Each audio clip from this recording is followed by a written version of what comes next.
दोस्तों, एक बार की बात है।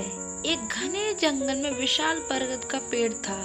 उस पेड़ पर बहुत सारे तोते रहा करते थे। वे सभी हमेशा इधर उधर की बातें करते रहते थे।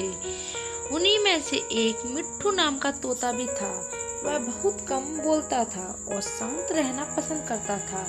सब उसकी इस आदत का मजाक उड़ाया करते थे, लेकिन वह कभी भी किसी बात का बुरा नहीं मानता था। एक दिन दो तोते आपस में बात कर रहे थे। पहला तोता बोला, मुझे एक बार बहुत अच्छा आम मिला था। मैंने पूरे दिन उसे बड़े चाव से खाया। इस पर दूसरे तोते ने जवाब दिया, मुझे भी एक दिन आम का फल मिला था। मैंने भी बड़े चाव से उसे खाया। वहीं मिट्टू तोता चुपचाप बैठा था। तब तोतों के मुखिया ने उसे देखते ही कहा, अरे हम तोतों का तो काम ही होता है बात करना, तुम क्यों चुप रहते हो?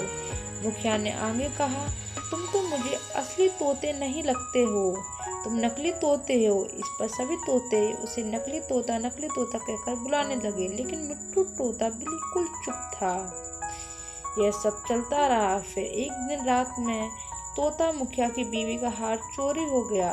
तोता मुखिया की बीवी रोती हुई आई और उसने पूरी बात बताई। तोता मुखिया की बीवी ने कहा, किसी ने मेरा हार चोरी कर लिया है और वो हमारे ही झुंड में से एक है। यह सुनकर मुखिया ने तुरंत सभा बुलाई। सभी तोते तुरंत सभा के लिए इकट्ठे हो गए।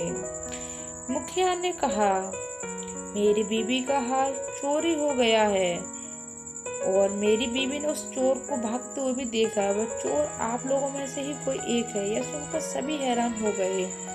तोता मुखिया ने फिर आगे कहा कि उसने अपने मुंह को कपड़े से ढककर रखा हुआ था, लेकिन उसकी चोंच बाहर दिख रही थी। उसकी चोंच लाल रंग की थी।